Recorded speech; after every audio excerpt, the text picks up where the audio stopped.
Currently, the United States spends $115,000 per student for their public education, from kindergarten to senior year. However, in the worldwide education rankings, the United States is 21st in science, 17th in reading, and 27th in math. This is due to the skewed values of the public education system, referring to how they administer funding. We can evaluate our public education system and see if it's effective by using the Rotary four-way test. This brings me to my first point. Is it the truth? The 2005 No Child Left Behind Act requires each state to administer testing from grades 3 to 8 in their abilities in reading, writing, and math.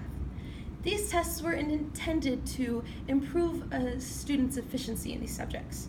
However, states use these tests to determine funding.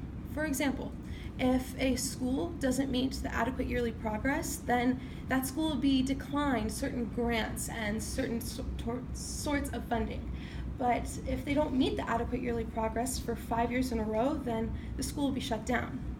And it may seem hard to believe, but teachers in low-income areas will change their students' answers on these standardized tests to prevent them from losing their jobs and prevent their schools from being shut down. And this hurts the student exponentially, because let's say the student had missed a certain standard or TEK on that test, and there would be no way for that student to learn from their mistakes. There's going to be no way for that student to know that they were wrong. So next year when they go into school and compared to their peers, they'll do much worse because they don't know what they got wrong. So no, it's not the truth. But is it fair to all concerned? While doing my research, I noticed this is a forefrontal societal issue. And I noticed that our neighbors in Oklahoma have textbooks that say Bill Clinton is still the governor of Arkansas. And let me remind you, Bill Clinton was the governor of Arkansas in 1979 to 1992. So at most, these textbooks are 39 years old. So these students are not adequately learning 39 years of history. And this isn't just between states, this is within cities. If you live on one side of town, you might get this amazing education. But if you live on the other, you won't. You'll get substandard. You'll get bad textbooks. You won't get updated technology. So no, this isn't fair to all concerned. And to make it fair to all concerned, I believe that we should change how we administer funding. It shouldn't be through test scores, because schools that live in low-income areas don't have the quality of education to raise their test scores. They don't have that ability. We need to administer funding through equity, through fairness, not through equality, because one school may need more money than another school to get to that same school's level. So this brings me to my third point. Will it build goodwill and better friendships? Currently, it does not. But if we change how we administer funding, if we truly do, I believe it will. It will build goodwill, because the more educated people there are, means that they'll move from their poor cities and they'll get jobs that require degrees, and they'll bring more money back to these cities.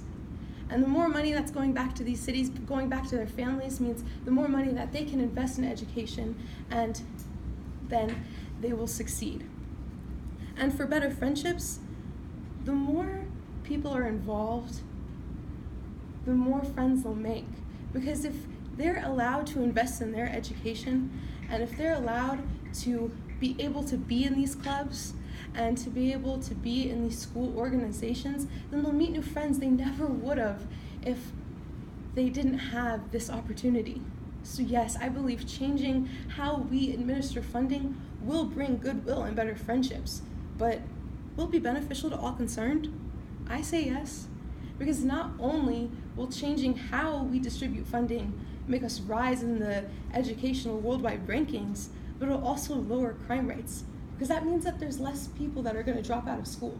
And the less people that drop out of school means the less people that are inclined to commit crimes. So after analyzing the four-way test, and after analyzing how our education system works, we ultimately lead to no, it doesn't follow the four-way test. Our education system is not fair. Our education system does not build goodwill or better friendships. Our education system is not the truth currently, and it does not benefit